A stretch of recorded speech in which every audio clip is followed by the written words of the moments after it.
You are listening to Radiant Creators, a collaborative project composed of people whose passion, purpose, and dedication requires forging their own unique path of empowerment and livelihood.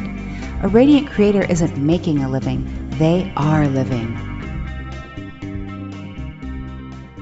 Welcome home, Radiant Creators. Today we talk with David DuByne. We had a chance to catch up and see how he's doing. He's also Adapt 2030 on YouTube, so look him up. We talked about his new book, Climate Revolution. Amazing stuff. A must-have for everybody's shelf. The possible conflict between China and Hong Kong, hydroponics, learning skills that help in community, cosmic rays and evolutionary effects, the logistics of storming Area 51, and Trump's recent crypto statements. Are they a good thing or a bad thing for crypto? You've mentioned some interesting things recently. A crackdown in China, between China and Hong Kong. And you mentioned it a little while ago, and now I'm just starting to see articles about it here in the States. I actually saw an article about it on Zero Hedge. And so you've actually got some firsthand experience seeing this happen. And my first statement is Hong Kong was handed back to China, so it is part of China now. It's not its own independent nation like it used to be. It's now China. But it's a part of China that runs under something called one party, two systems, one country, two systems. And what they try to do is give some degree of autonomy there. Because in the handover until 2047, Hong Kong was supposed to be able to have self-governance, etc. But remember, it's still part of China, like Xinjiang is part of China. But the rules that were set up in the treaty were they were allowed to, just have more autonomy in terms of news publication, freedoms that we enjoy, freedom of speech, etc. But that has fallen by the wayside more quickly than the treaty is moving forward. And what really kicked it off was not what you're seeing in the news now. You have to go back about a year and a half when 3 editors were abducted and actually kidnapped out of Hong Kong, brought over the border, and then they subsequently ended up on the news because in China saying, oh, we're so sorry, you should not chastise China in any way. We're sorry we published these derogatory statements by what would be unruly protesters / rioters / whatever title they're given. But anyway, these editors of the book houses were kidnapped. And then, I never followed the story as to what happened after they appeared on TV. But that was the first thing that kind of set it off, that there was going to be faster movement than the treaty had allowed for.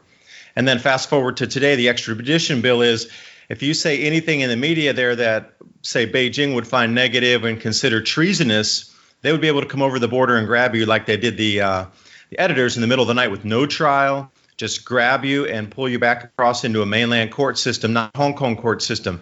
See, this one country, two systems, or it's also termed one party, two systems, because it now is internally part of China, so it's not really a differentiation of countries, and I need to make that clear because they got so much flack for not stating that in the beginning. So the court systems are set up differently as well.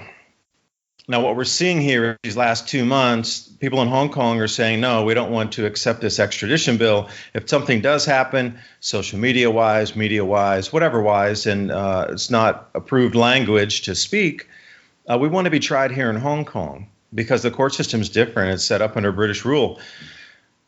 So this is the whole thing about, can they come in the middle of the night and grab you and pull you back over the border into a much more favorable toward Beijing court system, or will you still be allowed to see your day in court in something that's a little more balanced in Hong Kong? And that was it. And then it began. And if you've just been... Go South China Morning Post is your best stop to get any more information about this. South China Morning Post, not really an approved Beijing publication, but the riots, there have been some, I'll agree, like some of the action was riotous. Most of it, 99% was peaceful, but the police took too much action and started people to become angry. In the beginning, it was just people sitting on the street, but then they came through with their batons and pepper mace and just started hitting people, pulling them away. And, then people got the umbrellas out. And the next week it's like, well, umbrellas are considered a weapon. And it just kept churning up from there. And again, when we talk about this grand solar minimum, which you and I had some great conversations at LeakCon, and by the way, those videos where Craig and I did a 2-hour video or a 2-hour interview, and then I cut it into several different segments, is up on YouTube on the Adapt 2030 channel. You can see us talking live there. But one of the things, Craig, that we did discuss was exactly this, the saber rattling. Like the closer we get to the food price rises and the total inavailability of food, and when populace wakes up globally, they were going to have to create all these distractions, all these saber rattlings, all these things to keep you distracted from the food price rises. Well, look what's happening in China.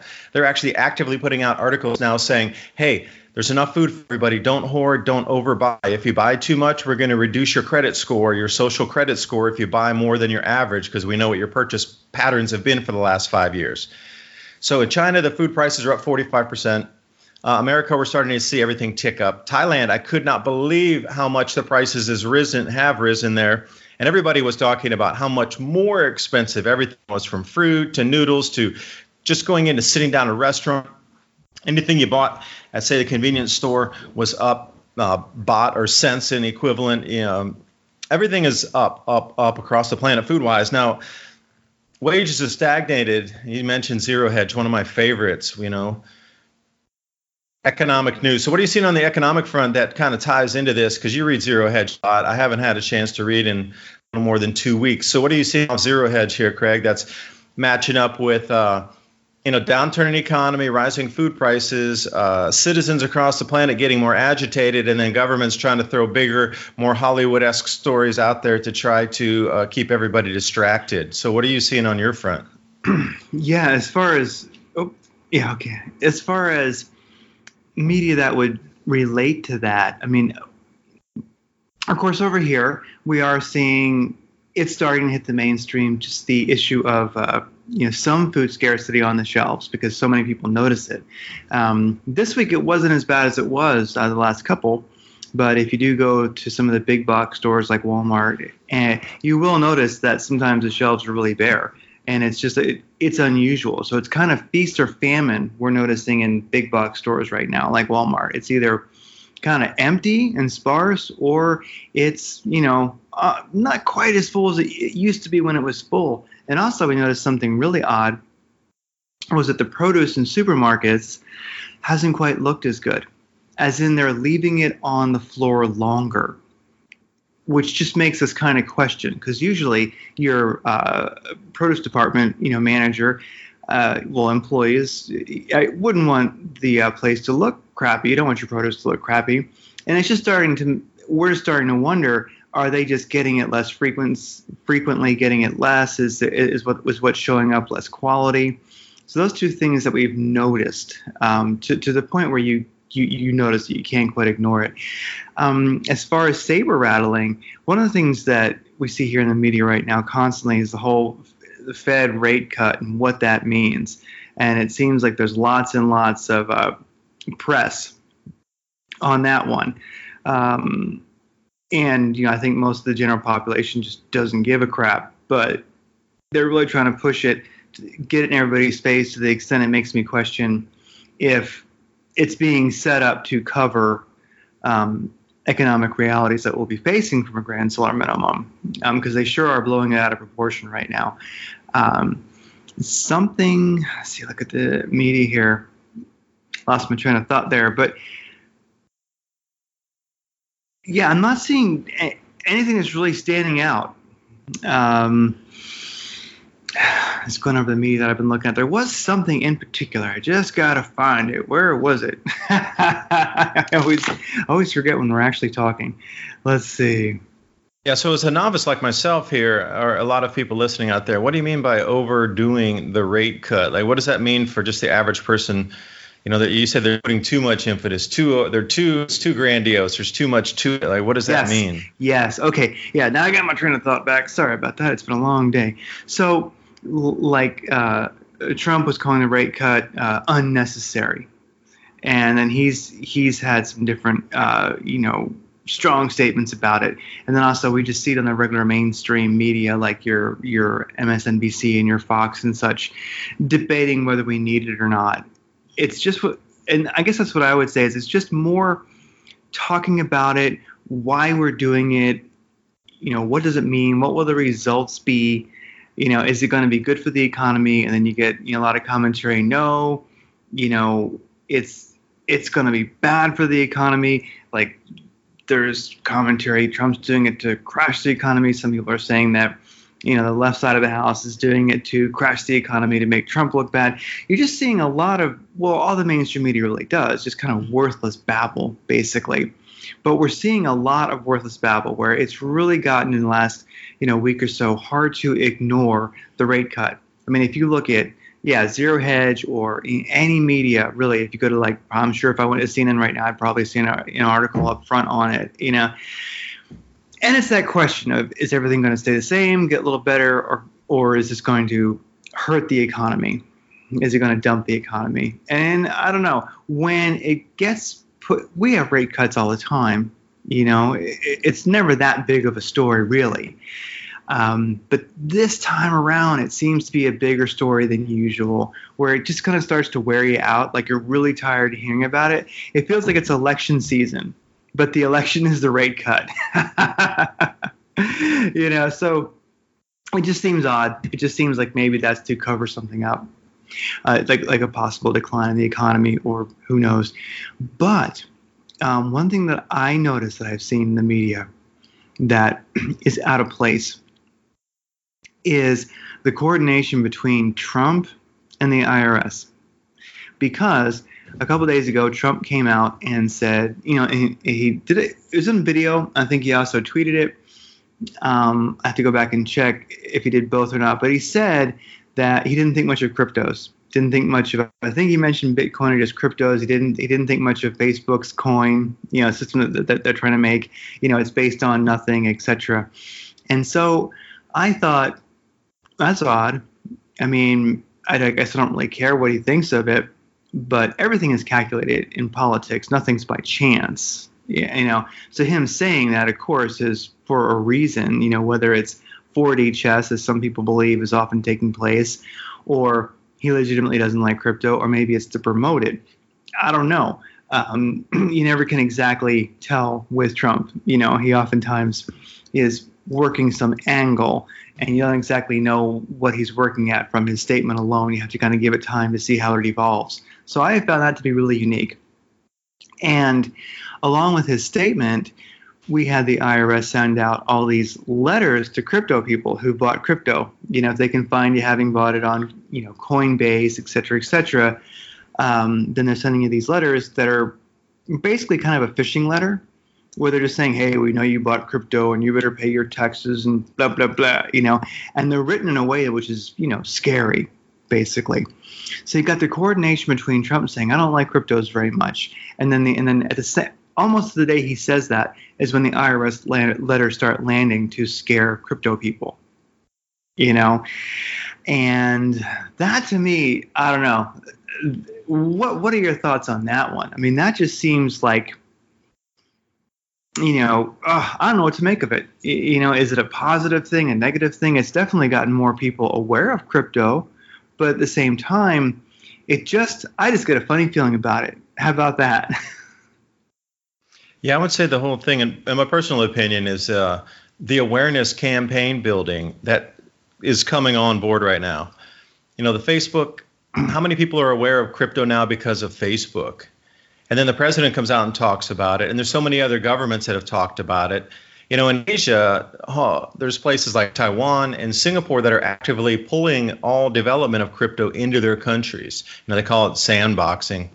So if you want to develop crypto with government support and the help that you can find in terms of programming, office space, that kind of full push forward they see the developing economy. They want to be part of the transition in leading the new world. It's interesting because Taiwan and Singapore, in terms of country size, are not that large, but they're the ones who want to lead the world in crypto. But if you're going to, now you got to think about this too with this grand solar minimum, and if there's an economic crash foreseen, as every grand solar minimum there's going to be a reset of the economy. Now, how do we reset something if we go away from the dollar and you see China dumping an enormous amount? I mean, all-time record amounts of bonds did they just dump over these last couple of months here, and it continues. Each step forward is another larger dump month on month. So what if we go away from the dollar? I mean, what's there really going to be to replace it? You know, special drawing rights. A lot of people talk about that SDRs from the World Bank or the world monetary funds across the planet, each putting in something on a weight basket. But, you know, that adoption would be really difficult. And then the printing of money and getting, you know, how do you get SDRs into people's accounts? You just don't generally. Like, are you going to walk into a 7-Eleven and spend an SDR to buy a can of whatever, coconut juice or something? I don't think so.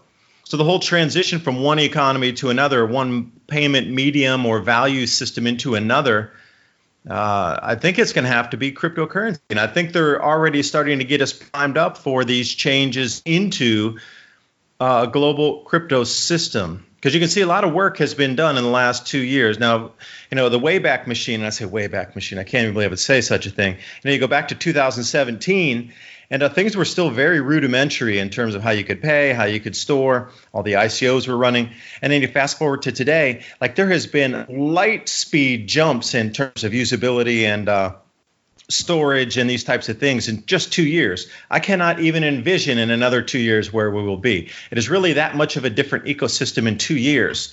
So if we're looking out at the grand solar minimum, and my forecast, along with so many others, is 2023 is when we get into the global food shortages to the point where it's absolutely going to rip fabric apart of society and disrupt our global everything at that point, including shipping, delivery, the amount of food. There'll be police state to control the riots. This will all happen by 2023.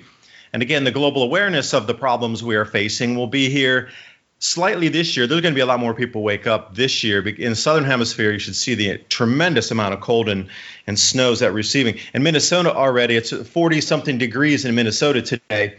So we're starting to get really cold fall temperatures in the middle of summer with all the summer snows across the Northern Hemisphere. A lot more people are going to wake up this year, but indefinitely, for sure, my call here on the record, no later than the harvest season of 2021 will most of the planet be aware of the situation we're in with this grand solar minimum. And then they're going to understand this contracting economy as everybody spends more for food.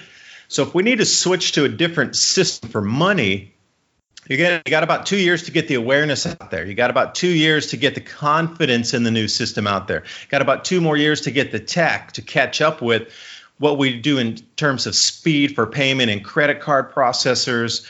You know, send some stellar lumens to yourself. You get it in about 35 seconds after you press that approve transaction button, and Litecoin, all these things are so fast these days. And when we go into DuByne, that's another one. And then the Bitcoin SV, a friend of mine I met down in Thailand is working on digital storage. Now he's starting to code in and be able to put websites up into the Bitcoin SV blockchain.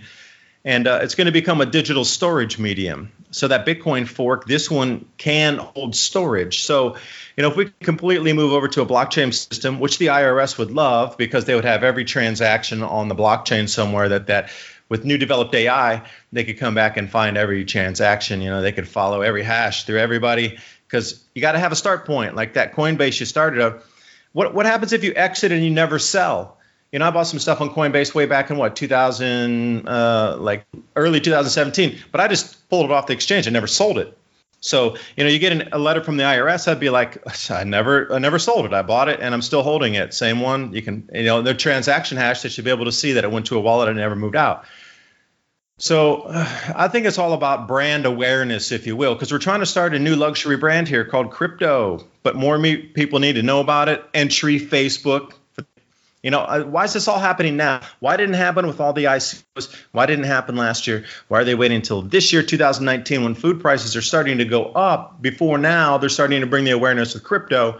I think they're going tongue in cheek, hand in hand, step for step. I like that. And that's kind of the general consensus that most people I've asked about it have said. That tends to be the consensus, that this is ultimately brand building and awareness building.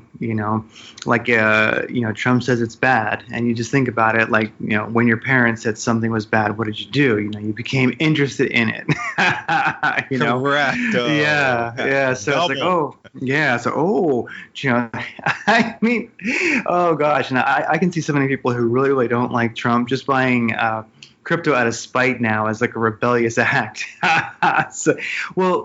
About emerging economies in crypto, one thing about crypto I love is that unusual things still happen in crypto. Well, they happen all over the world and in many ways, but things you just didn't see coming happen in crypto, and I like it. A country which is actually becoming a crypto mining force is Iran, because the power is cheap. And I think it's still unfolding, but I do believe that the government was not necessarily into people mining crypto there. But mosques get power free.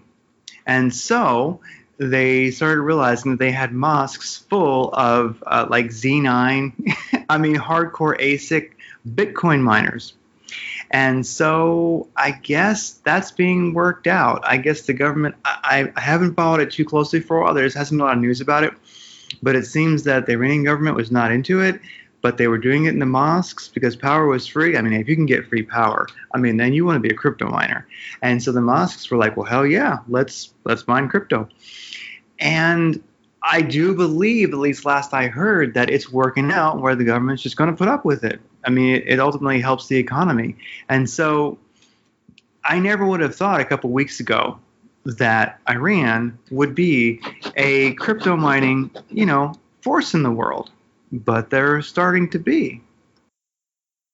And along with saber rattling, the whole tariff thing we have going between, China and America, and the kind of pointing fingers and battling, that is a great way to just blame each other for rising food prices. What a great cover if one was to, think of it that way. They can just constantly blame each other. Well, wheat is expensive because of the tariffs and et cetera, et cetera. It's a great cover you can argue about forever.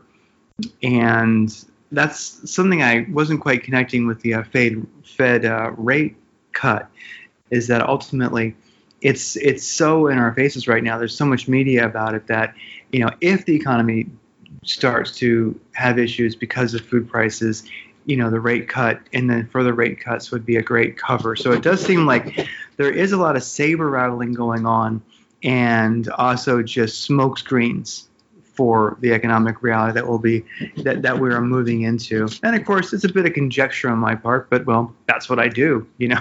I conjecture. I'm a professional conjecturer. Yeah, that's what I do. I connect the dots. Somebody's got to.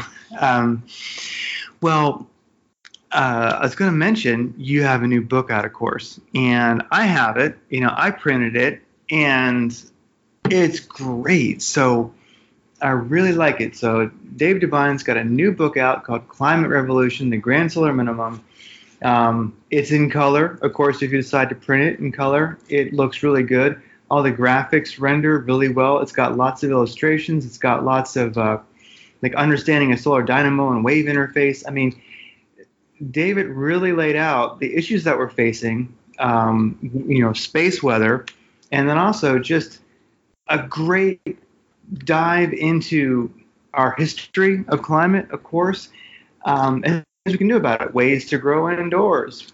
I could talk about it forever, but I'd have to just read the whole book. It's really action-packed, knowledge-packed, and I would say that if a person wanted to really enjoy a book that has all the illustrations, all the graphics, all the great stuff, that you can sit back and it's truly enjoyable reading.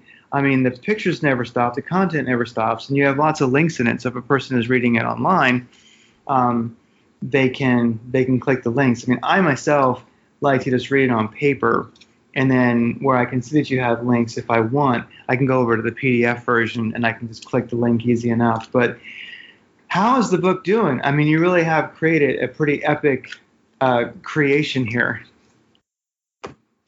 Yeah, thanks for the kind words on that. We took quite a bit of time to put it together, and the hyperlinks that you talk about, there's more than 300 hyperlinks in the book. So when you're reading a section, let's say you're talking about the Maunder Minimum and the collapse of the economy and the Maunder Minimum, we found links to link out to that particular section of history so you can deep dive yourself. And then, with the internet, you can go down rabbit holes forever. So in actuality, it took us a little more time to choose all the proper links, as much time as it did to write the thing, because Bill Porter and myself wrote it. So we had two writers inside there continually upgrading. I would write. He's more of an early morning person. I'm more of a late night person. So I would write into the evening, correct? And we do a lot of adaptations on it, add things. And then by the time I woke up and got my day started later in the evening, I get, again, his finished what he did for edits for the day. And then we kind of, pitched it back and forth like this.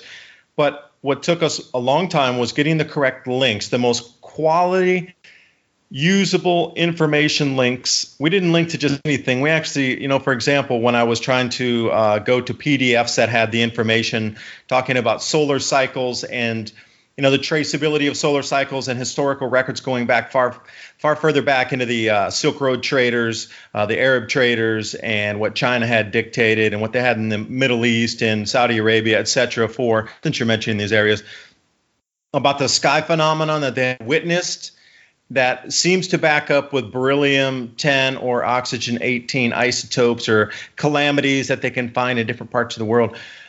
We try to match that up. So just to find that particular PDF, we probably went through 20 just to find the best of the best of the best to put in as a link. So it's a journey through history to let you truly understand that the solar activity dictates how prosperous our societies are. And that was the whole thing about the solar cycle dictates the civilization cycle. And that was the premise of the book is we're going back into really low solar activity, but to prove to you we have a serious problem on our doorstep that very few mainstream media outlets want to talk about. We need to trace back their history to give you a very good indication of low solar activity, low crops are always end of kingdoms, end of empires, end of dynasties, wars, famines, etc. And then we just follow the solar cycles. Then there was prosperous periods, golden ages, and then it collapsed again. And then it follows the solar longer duration, centuries or multi-century cycles, millennia cycles. And we firmly believe we're back into a 2,000-year repeating cycle this time. So we just trace it through history. It's got to be factual, and that's the whole thing. There was very little conjecture inside there. It was purely fact in the first half of the book. The second half of the book is just pure fact on how to get ready. If you don't know how to build a greenhouse, click that PDF, and it takes you out to the schematics, engineering diagrams. It's like 350-page PDF.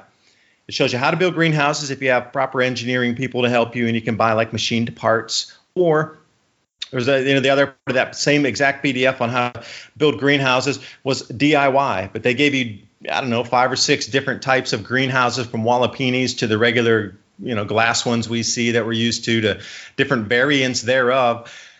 And that's just for the greenhouse section. That wasn't about building your own micro soils and, farming techniques and the best vegetables to grow and tubers and roots and cold weather this. And, we really took a lot of time to get the best links in there for you to get the most bang for your buck. This might be the very one book that you'd need to buy about the grand solar minimum and solutions for survival, how to prosper, protect your families based on the history and the historical cycles. And again, we went into that whole thing is, okay, they had a tumultuous time, but who prospered? What were the most wanted things? What were the most tradable items? What was the economy doing at that time?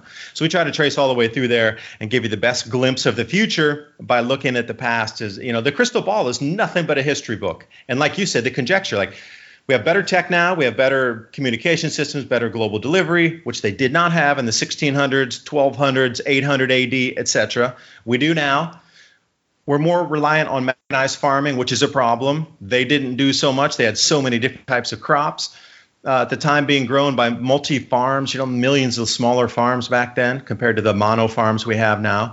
So there's different kind of constructs to society, but the same things happen every grand solar minimum. Now, we've narrowed it down to 3, and I'm sure there's more. We probably missed a bunch, but the best we could do to narrow it down to 3 giant things that always happen every single time we go into extreme low solar activity for decades is population reduction.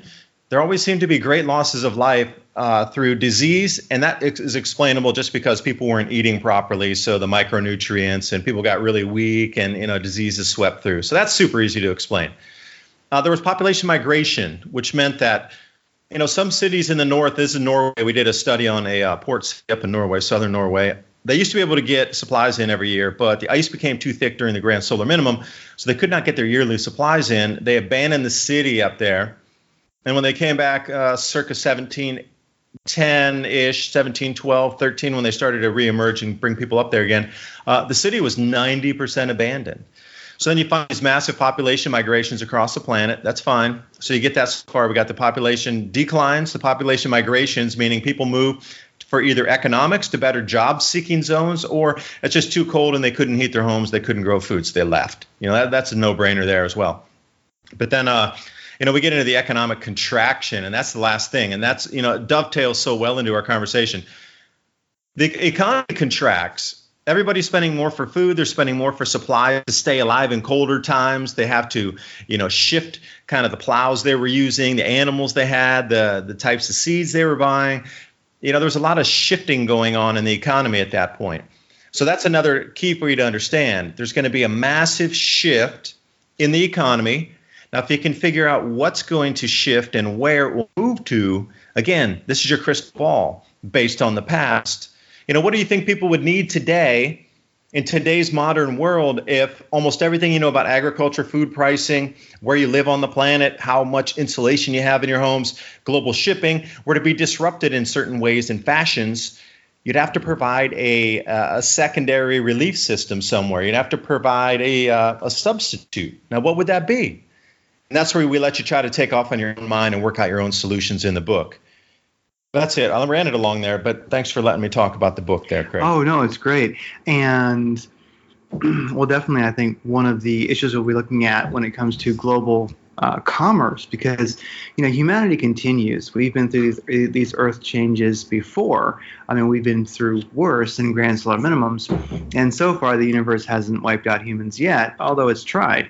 We're just really tough and resilient. So we're going to make it. And something we're going to need, because we are really more of a global society than I think we've ever been in the past that I know of, is a international trade medium, basically financial system. And so, a smart contracts in Ethereum, like we've talked about before, for international shipping and goods and such. I do believe, as governments have trouble supporting their fiat currencies, really keeping complete control over their populations, basically, especially with migration happening and such. And really, once the government doesn't have control over the fiat currency, then, well, all bets are off, kind of. I mean, if you can't pay the cops, they're not going to show up any more than your military, really. So I could definitely see, crypto being something which really is very prevalent, which is very important. And really, it's important now, and it's only going to become more important because we're going to need international mediums for trade when, individual country fiat currencies don't necessarily function anymore. Maybe nobody wants them. So that, how do we agree upon, when you have economies crashing and countries having problems, how do you really agree on the, value of their fiat currency, especially if we lose the dollar, its dominance as the international trade currency? So interesting times coming up for sure. Well, in your book, one thing I really like is that you get into, what is the grand solar minimum? What are these long cycles? And the nice thing about it is it's very, very graphic, and so there's lots of charts and graphs. So I love charts and graphs. And the nice thing is I'm sure there's many people who are turning on this information. They intuitively been led to it. They get it, and they go, okay, I know this is real, and now I have this book, and I have all these, charts and graphs that I can show people, because they want to communicate it to their friends and family. But one of the first things you run into is people think, oh my God, are you threatening the global warming cult? Is that, it's like the satanic panic back in the day or something, Are you on drugs? Are you worshiping Satan, my child? You know what I mean? No. I just don't think global warming is real, And so it's a great way, the book, truly, it's a great way that you can introduce the grand solar minimum, the idea of it, to people who are part of the global warming cult, and people who basically just don't know anything about it. It's a very gentle, science-based way, facts and figures, charts and graphs. You can say, look, here, I'm not trying to take any of your beliefs away or even change them. This is just what I'm into. Check out these cycles, And it's kind of hard to argue with that kind of science and the way you put it forth, because it's really important. People need a way to communicate to their friends and family what they're seeing that is not threatening. It's just scientific. It's like, look, here's a chart and some graphs. Just look at that if you want. I'm not going to take anything away from you. Just see this. And it's very helpful. But also through the book, you really get into developing microgreens, Also, what is hydroponics? A greenhouse, of course, how to do greenhouses, how to heat a greenhouse when there is no power, the old school ways, earth tubes, and one of the things I like about what you say, thriving in the grand solar minimum, is that if you look at this book, Climate Revolution, the Grand Solar Minimum, for an individual a group of individuals who have any interest in growing, this is a business opportunity. Really, I mean, people get the book, buy it, it's important. And maybe if you're entrepreneurial, this is one of the greatest opportunities to start farming. And when I say farming, doing the next farming, doing indoor farming, doing farming in different ways, because you can make a living with growing microgreens. And we're starting to see old warehouses in parts of town that aren't necessarily, vibrant anymore. I mean, all you need is an old warehouse. You can do a great microgreens or hydroponic farm in a crappy old warehouse. Yeah, the tech's not very high tech. It's been proven. We've been doing this for quite some decades now.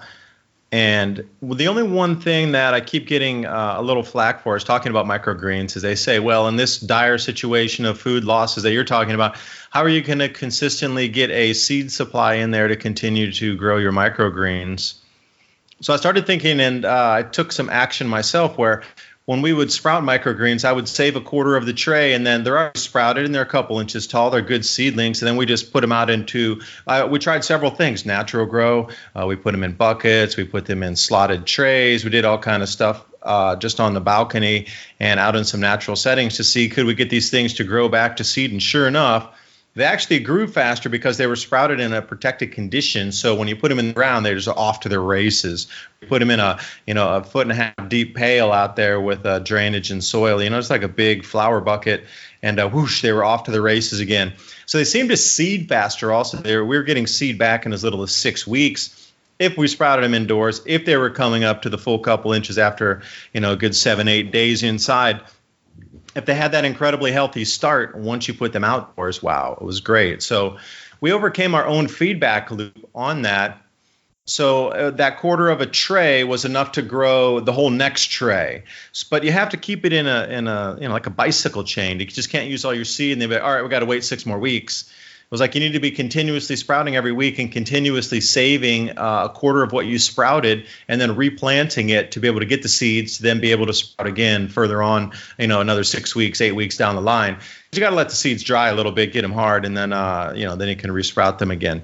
So that was one of the very things to think about, too, is that, you're going to have to replenish your seed supply, but how do you do that? And in version 2.0, I actually intend to put some of my results in there of what we're able to do with just simple flower pots in terms of getting some seeds back to sprout for the next time.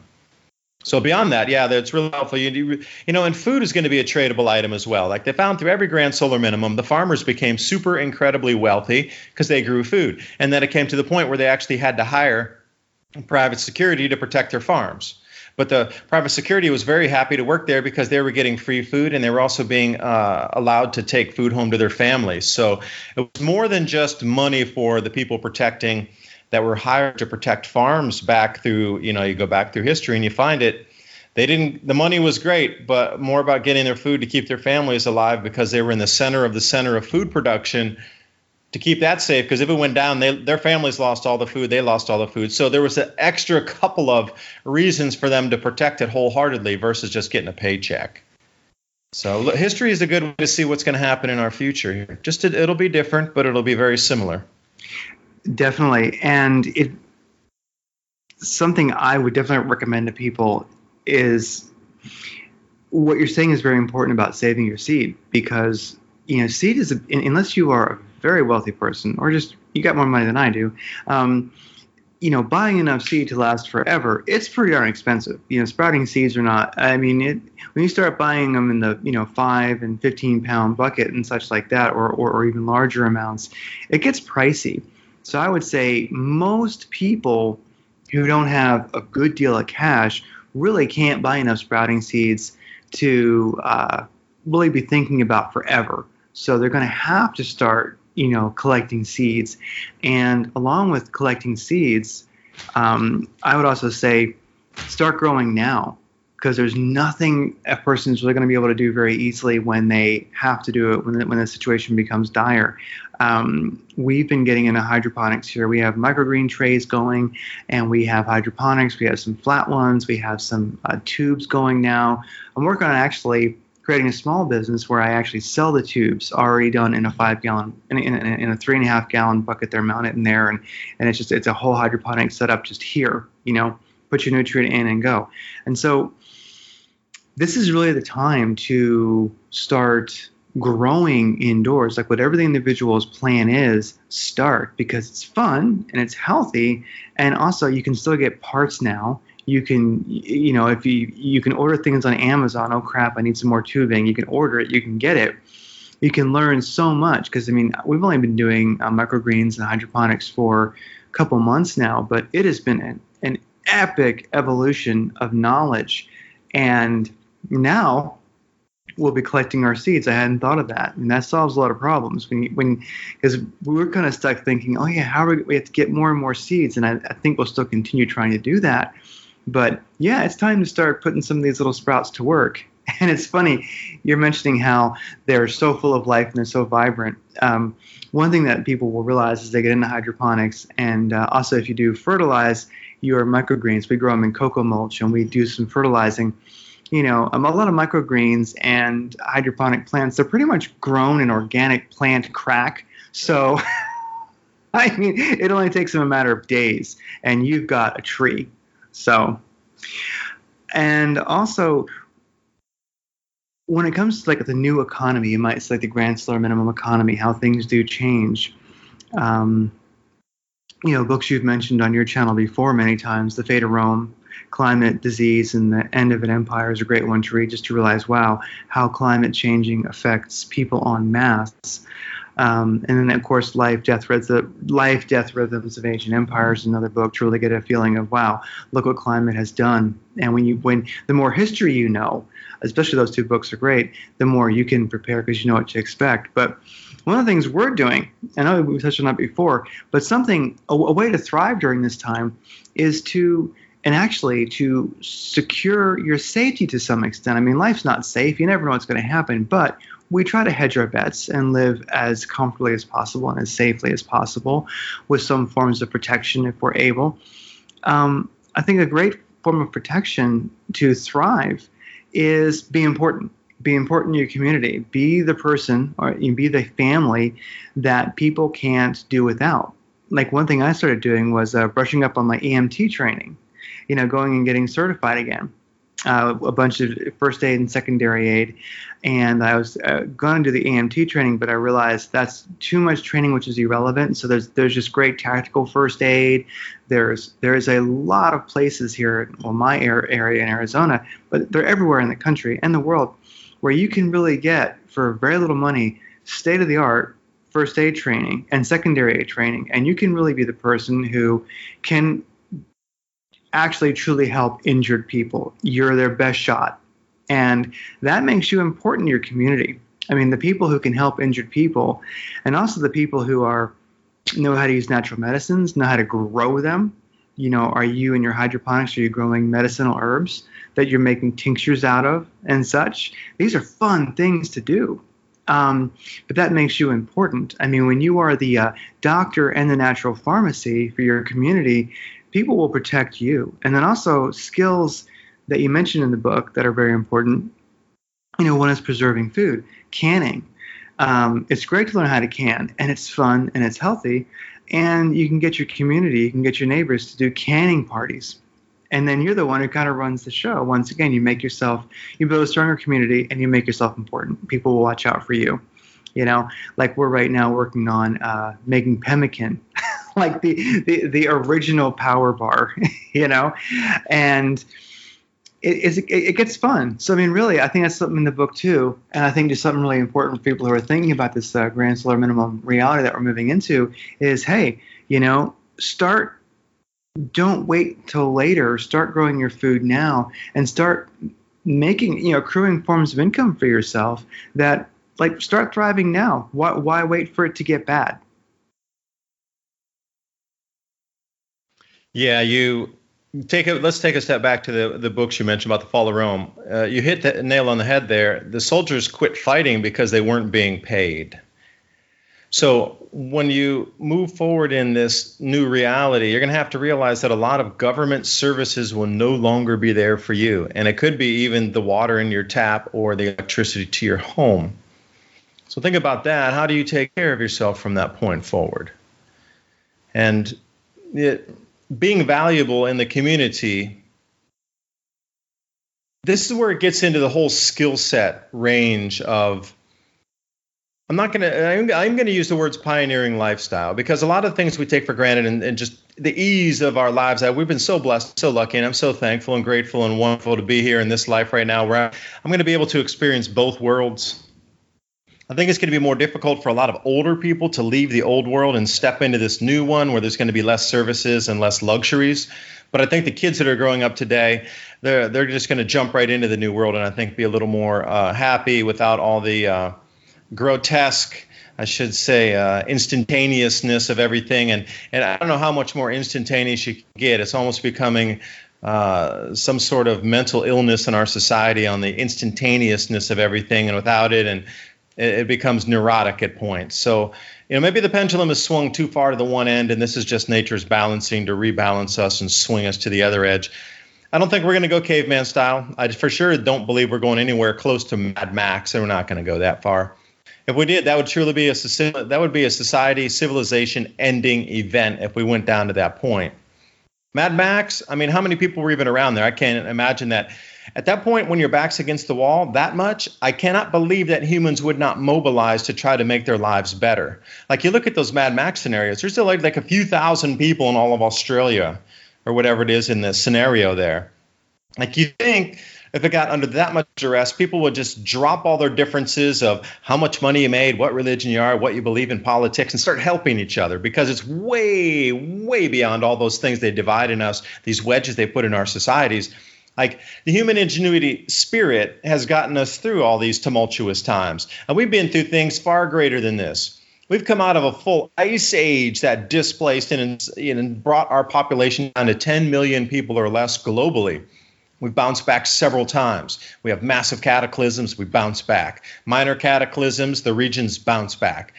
So I think it's something, I think we reach a duress point, and then all differences are settled aside, and then we start using every skill that we all have. Because, just you and I talking, we have two slightly different skill sets, but combined, we'd be a force to reckon with. And you never know what people know in your community either. Like, I've been watching these new videos here on how to make a staff sling and how to make a shepherd's sling. Just these different things. Like, kids probably know how to do this, but I'm relearning it as an adult on how to make my own sling. Either to drive animals, where you could throw the rock on one thing and you could drive a deer or an animal out so somebody else could shoot it with a bow or with a rifle. Just things like this, or you can hunt with it, birds, small game, rabbits, whatever. Those slings are vicious. And here I am watching videos on they got these kids over in Afghanistan whipping these things like a million miles an hour. They're born with it in their hand. Got to learn from the kids sometimes, because they have way better skills, because we forgot that's a play toy.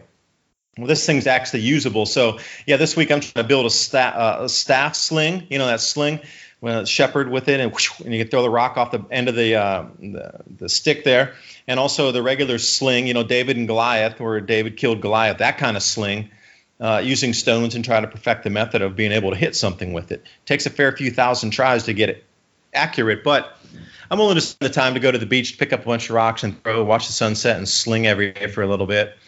But it's going to be a different world we're moving into. So a skill set of even having a sling or a staff sling and how to be able to use that thing would be valuable in the future. You just don't know who knows what. So you need to get your community together, and you're going to need to talk with them and have fun and find out who knows what. And then, eventually you'll come out with some magic mix at the end of it.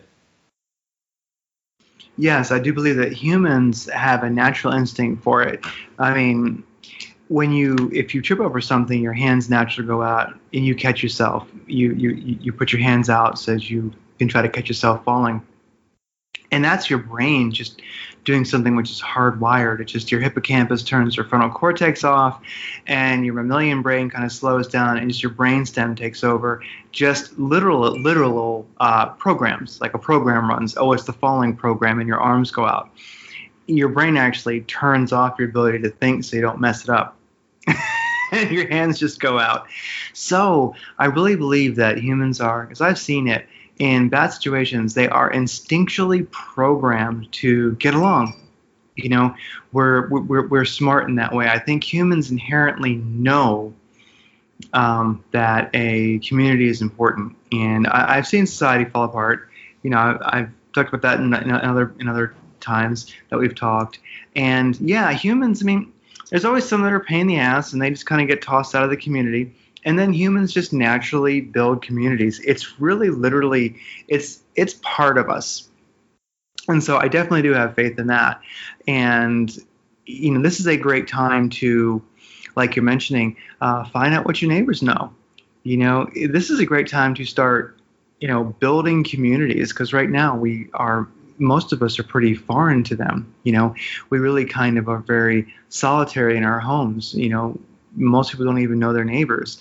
And so, you know, to the extent that you can, this is a great time to change that. I mean, talk about having some friends over and having a canning party and drinking some wine, having a good time, you know, going out in the backyard with the staff sling and shooting some cans off the back fence. I mean, that just sounds like, you know, it sounds like the very rural community that I grew up in and that I miss, actually, you know, since I've kind of, you know, left that world and kind of went off on my own as a solitary person. So it's odd, but in a way, I kind of look forward to community existing again. You know, I don't look forward to the bad parts, but there are some good parts. I mean, we really could put our cell phones down and stop worrying about vain things and actually live a pioneering lifestyle again. Because, you know, you think about it, it would be a neo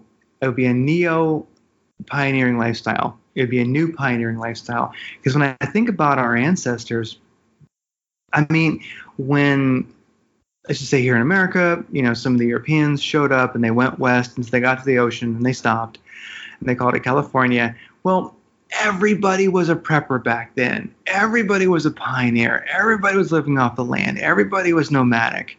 And we were tough. And so I don't know. I would look forward to the toughness and the neo pioneering lifestyle. I gotta admit, there's a part of me that kind of looks forward to it. Not the disaster, but just the beauty of it, you know.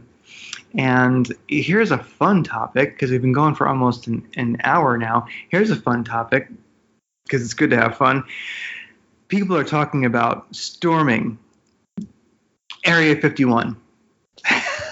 Now, if ever there was a story just to like distract, kind of a meaningless story, but I know you're not here in the country and maybe you're not quite seeing some of the media, but it does seem like people are not dissuaded, and people actually do want to run across the desert and try to storm Area 51 to see if there's really UFOs in it. So just to have some lighthearted conversation, what do you think their odds of making it are? Yeah, I can actually loop that back to a real situation here, and maybe you can find the outcome. But first thing I want to say, the Neotech Lifestyle, it's all going to come down to, if you own land, you're still going to have to pay taxes. And that's the problem, is the government's still going to want you to pay land tax, even though there's a global crash. Like, what if you don't pay your land tax because you don't have the money, but you got this full-on place set up, it's producing, you got community there, it's producing, but then the government goes, oh, hey, they got land, everything's producing, why don't we go take it? They didn't pay their taxes in 3 years, you know, on the property tax. And then, this sets you into a whole nother thing here. Will that whole system of property ownership and property tax payments be shelved for a few years during this crisis? I don't know. But to bring back to the point, can they run in to Area 51?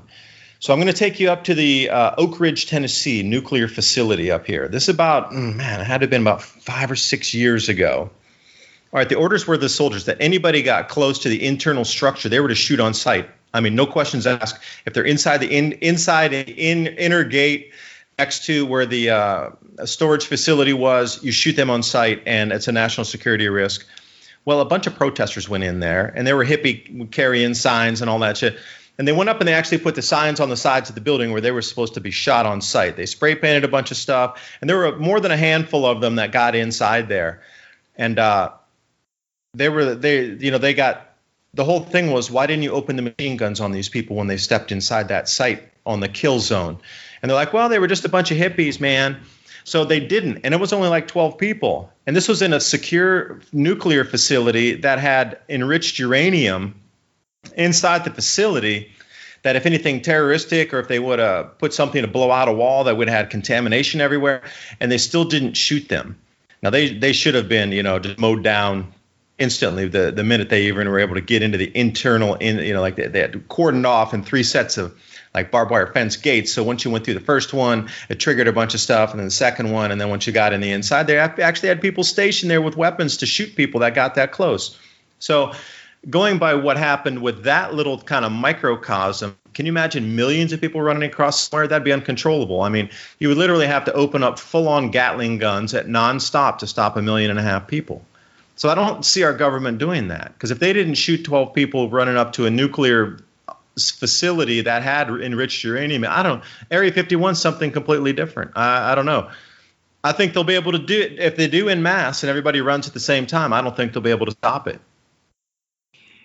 I think it's actually from where you would have to stop driving and then hop out of your cars. It's quite a long run. So I think actually more likely than they would have to shoot anybody down, they'd have to go out and save their asses from heat stroke, because it's hot and it's a really long run. But yeah, well, there's a great movie and a great book that comes to mind with what you're saying. One is Men Who Stare at Goats, a great movie. Oh, I saw that movie. Yeah. About you. A great movie, and of course it's based on a book, and the book actually goes into way more detail and is not quite as entertaining as the movie. The movie kind of says it all, but the movie references a book called On Killing by Lieutenant Colonel Grossman, and On Killing is a classic book. And if you look at Men Who Stare at Goats and you look at On Killing, what they were saying in Men Who Stare at Goats is in the very beginning you see the sniper shoots the platoon leader, the squad leader, and then everybody shoots at the sniper, but they shoot high. They don't hit the lady actually. Well, that's one of the things that has been found throughout history, is that soldiers have to be trained to kill each other. It's not in their nature. We shoot high. Men Who Stare at Goats, that's a lot of the underlying theme of that movie. It's absolutely worth watching. It's really deep, and it's funny, and it's enjoyable, and it really everybody should watch it if they so desire. But On Killing by Lieutenant Colonel Grossman, he historically goes through endless history of war and finds that, like for instance in the Civil War, it was like over 70% of the casualties and injuries were from artillery. Basically, when they were at close range shooting at each other with muzzle loaders, both sides were shooting high or outright just not shooting. And they found that you would stop and you'd fire, then you'd have to load your gun, and it was a black powder rifle, so you'd have to put put powder in it, and then ram a new bullet down, and then cock it, and then they'd say fire. Well, basically, people were just not firing.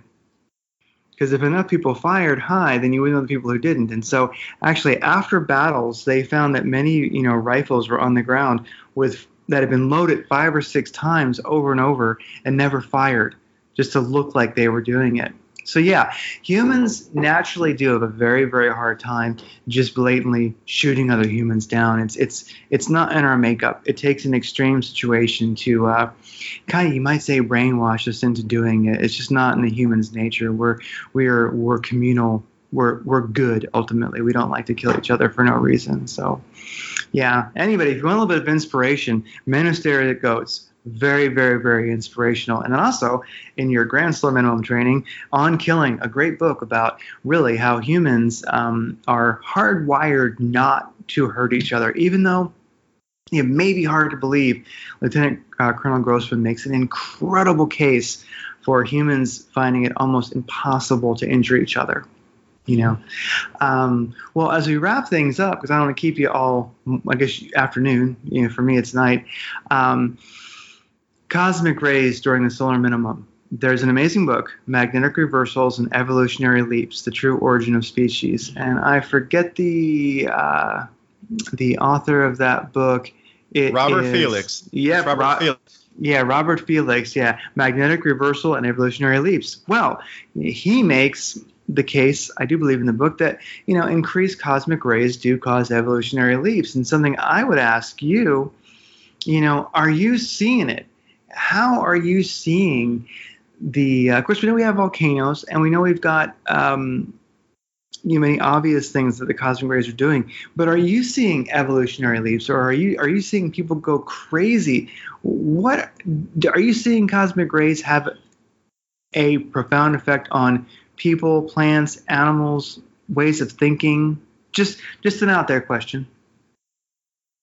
Well, I'm witnessing it myself in terms of behavior of people. I'm noticing people behaving in a different way, and just some personal accounts of the way people that used to be considered pretty put together and the way they think, and they're completely outlandish now.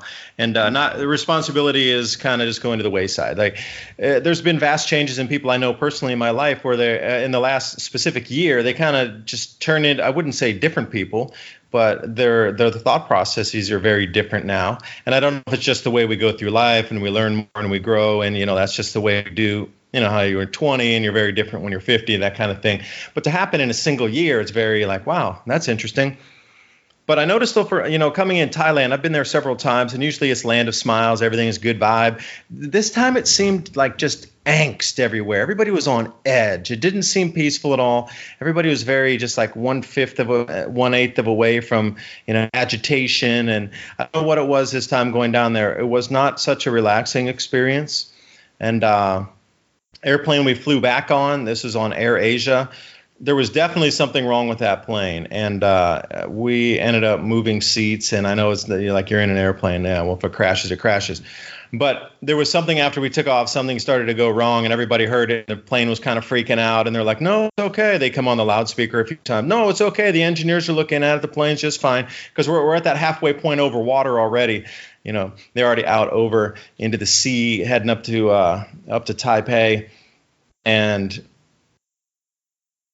just the behavior of, I don't know, I've seen a lot of strangeness in terms of human psychology, but the vegetables also seem to be smaller. You hit something on the head there too. Like even when I was in Thailand, things seemed smaller, and that makes absolute sense because plants would go into conservation mode.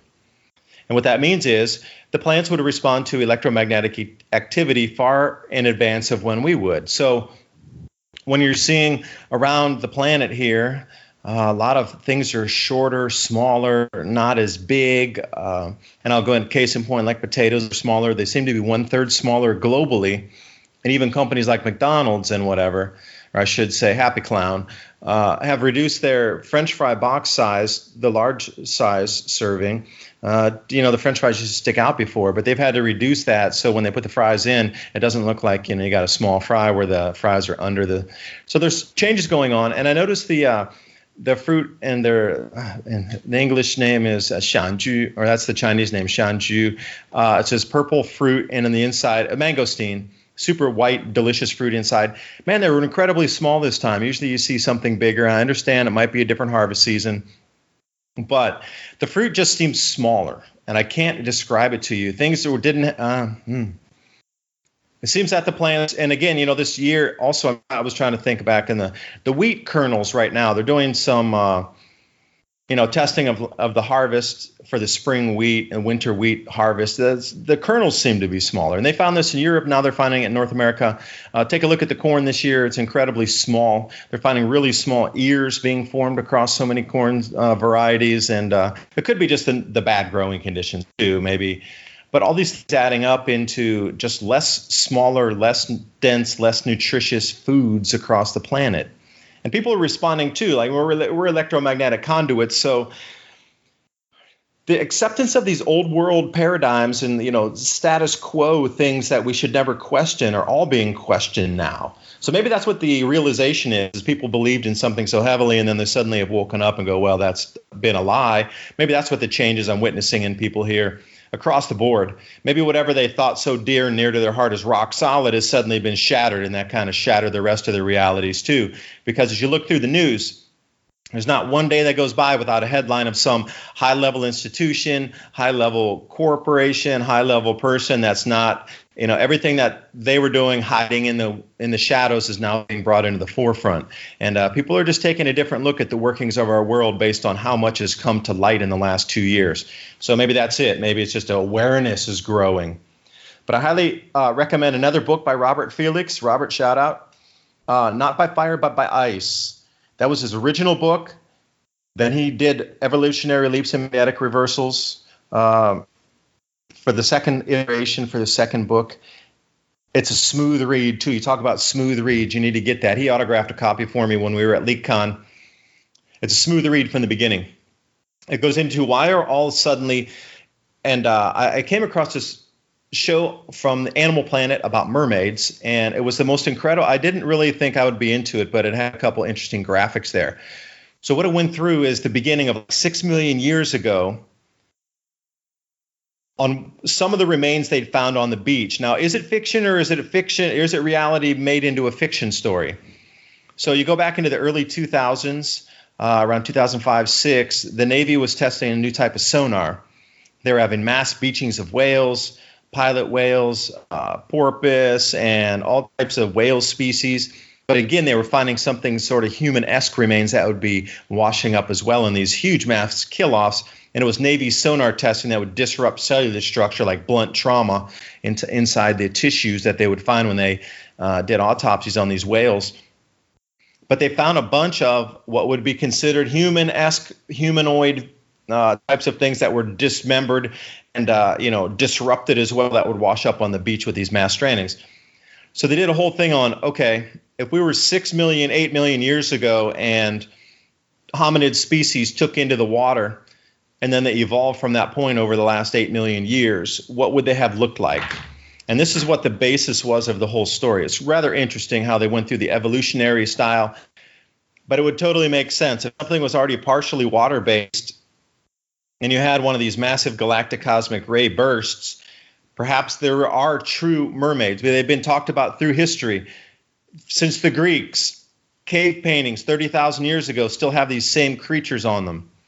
So what is it throughout the mythology of our planet that we've seen these water creatures before? The Navy's testing new sonar and apparently disrupts their cellular structure, and they're washing with dead whales and dead porpoises. And anytime anybody would find these, they would have them retract statements, and they got wise to, you can't have civilians anywhere near this. We know we're going to test the sonar. We're going to close off all the beaches, so when everything washes up dead, we already control the zone. Like it caught them off guard on how much damage this new sonar sonic weapon would do underwater. So perhaps they did kill a couple of our species that are parallel to us, because we still have the Sasquatch out there, which is probably Neanderthal, that's out there that's running parallel with us.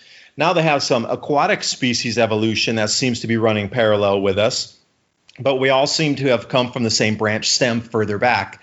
Now this Animal Planet got so much traction and so much airtime that our federal government cannot, even with no saying, no, we discredit this, no, we didn't find any of these sonar. That sounds you heard off of our sonar buoys, that's not what you think it is. They made the story to make it sound like it is.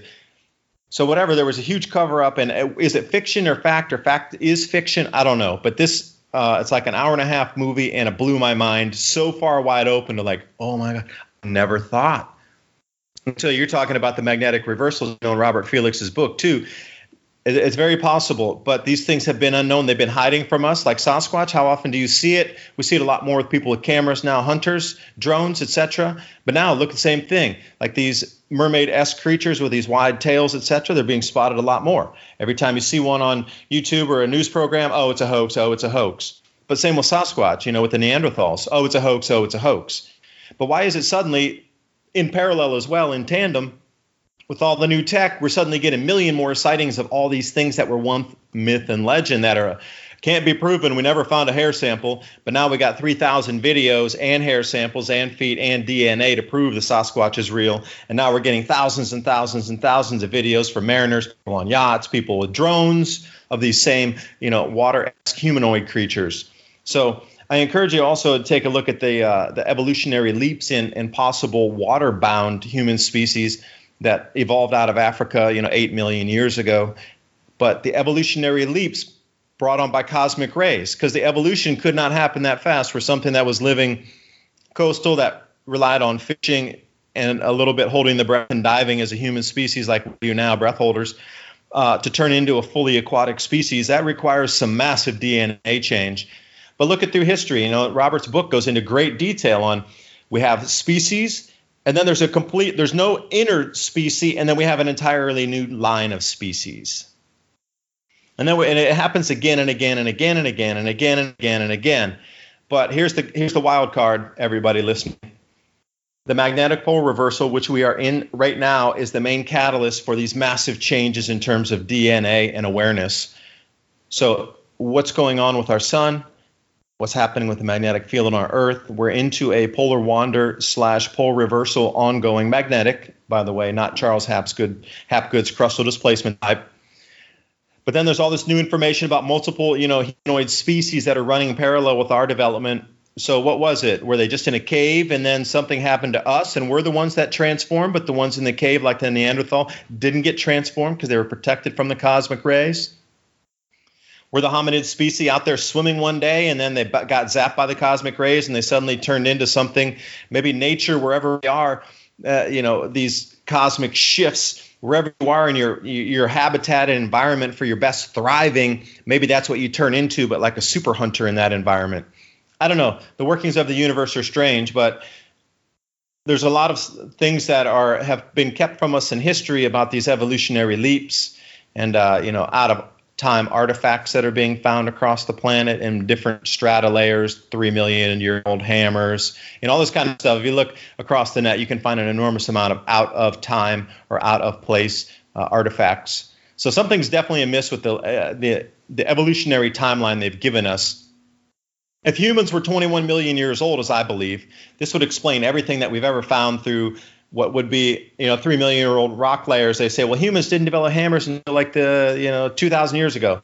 Well, if humans are 21 million years old, then we've gone through multiple cycles of this. So for sure, we would have developed something else. And my last point, Craig, I know I'm talking a lot, but let me throw one last thing here.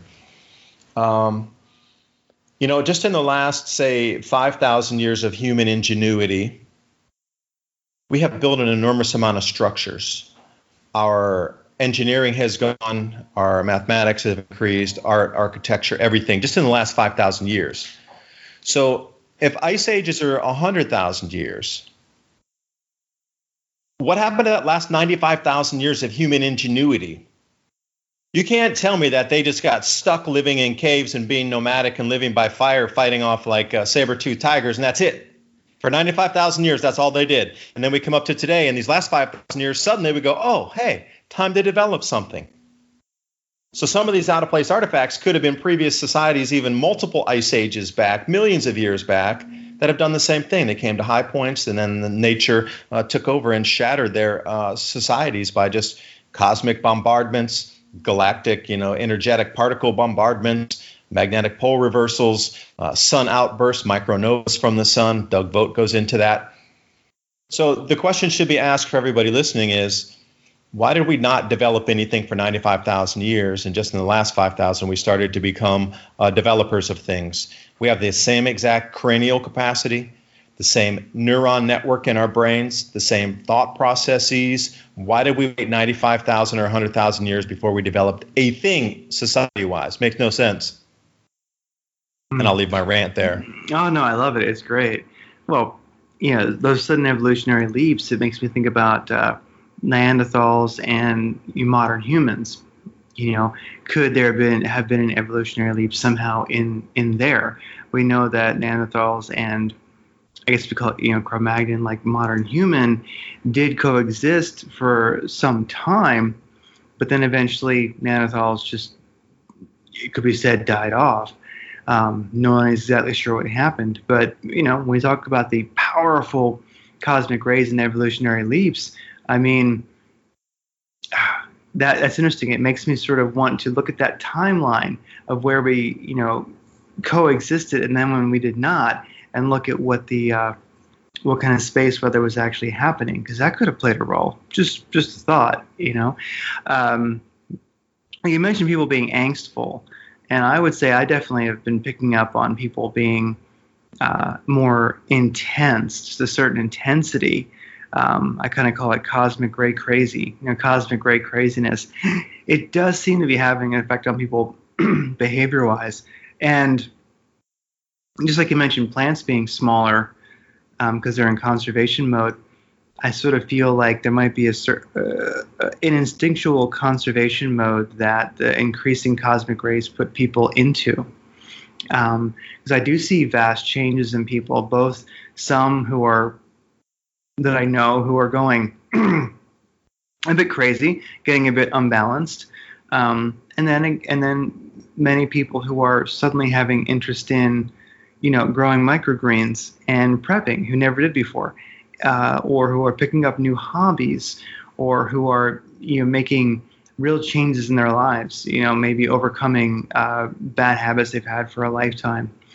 You see an extraordinary number of couples that don't quite work going their separate ways and actually being happy about it and such. So you see a lot going on. So I definitely think that the cosmic rays are creating more intensity, and people are feeling it and they're reacting to it in a myriad of ways. But they definitely, at least as far as I can tell, are reacting to it. So I'm glad you mentioned that you're seeing it. You mentioned people being angsty. I've noticed the angst. I've also noticed just a certain intensity. And, I've noticed people being as rooted in reality and mentally healthy as they've ever been, and even more so. And then, of course, people going straight off the deep end and truly living in delusion and really falling prey to it, truly becoming mentally ill. So these are interesting times. Heavy energy is upon us, but we're going to thrive through it. Everybody, if you're listening, I bet you're going to make it. You're going to thrive. You're going to get rich, and you're going to be happy. And you're going to care with your neighbors, and you're going to have a great time drinking wine by the fire. Yeah, that would be homebrewed wine as well, because I had a friend of mine down in Thailand who brews honey mead, and, he broke out his 2-year-old aged batch, decanted. We got the decanter going there because you get a little bit of the silting at the bottom. But the honey mead was powerful, and it was super incredibly delicious. I've had mead before. I bought it in a store. You can get it a lot of places in the States. It used to be a specialty.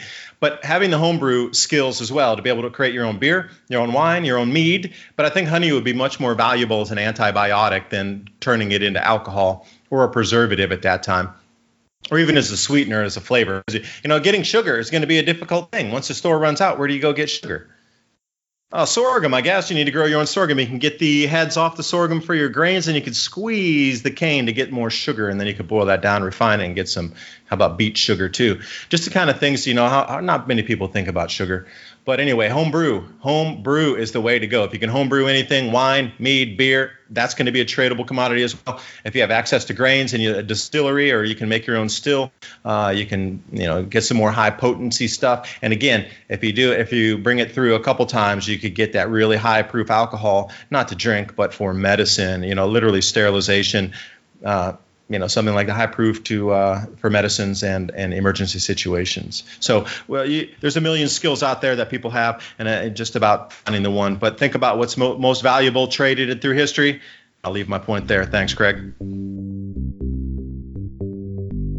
You are listening to Radiant Creators, a collaborative project composed of people whose passion, purpose, and dedication requires forging their own unique path of empowerment and livelihood. A radiant creator isn't making a living, they are living.